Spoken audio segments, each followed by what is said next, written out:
Call the member for Chifley. Thanks, Mr Deputy Speaker. I have to let you know I don't mind reading the Financial Review. Yeah. It's a source of good information from time to time.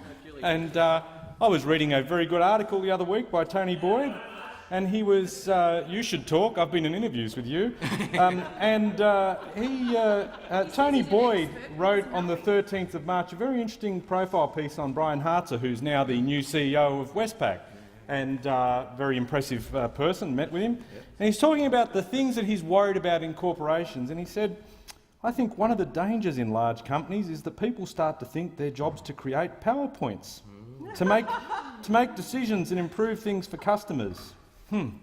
Anyhow, apropos of nothing, Joe Hockey gave a PowerPoint presentation yesterday to their party room, and while the rest of corporate Australia realises that their life is not about PowerPoints, the Treasurer actually thinks his time is to work out how to make the smiley face on the slide.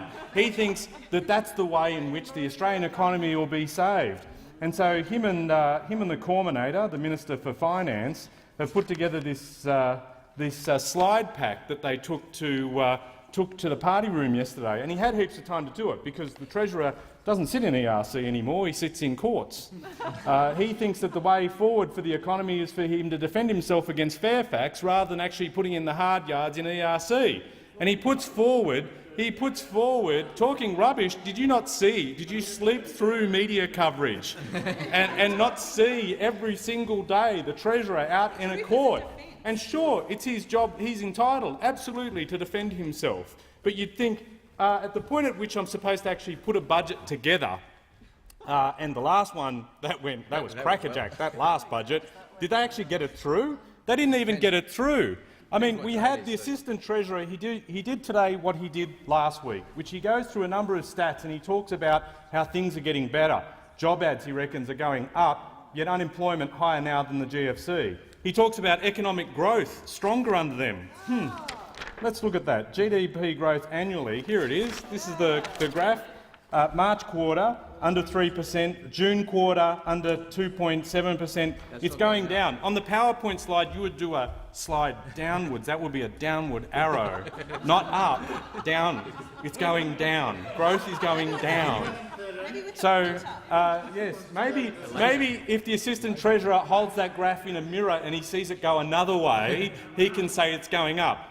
Joblessness is going up, economic growth is going down. If the economy is going so well, Assistant Treasurer and member for Kooyong, then why did the Reserve Bank decide to cut interest rates? Why did they cut interest rates? Because when they looked into the future and they saw where growth was going, it was going down. He talks about housing starts and talks about job ads going up. These people could not hit the side of a barn, and they're claiming credit for all these stats. They cannot even get the stats right. They can't even get their budget through, and they're claiming that in some way that all these great things that are happening are because of them.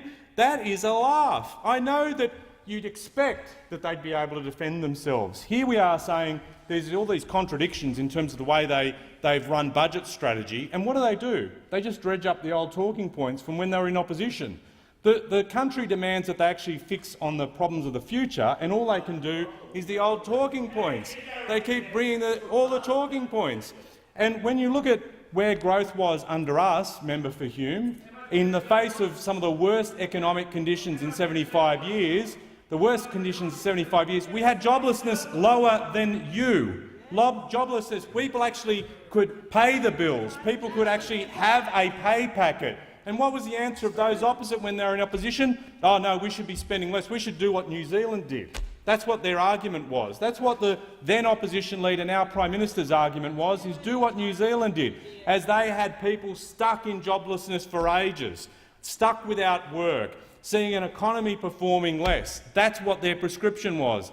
So this is the problem with the coalition in government now, is because all they did was oppose. They had no firm ideas of their own. They dig up the old talking points and they haven't got a way of the future. They're busy creating PowerPoints. They're not busy building a budget and building a fair budget at that. And that is absolutely why they stand condemned and why we expect that the next budget will just be one of cuts and chaos.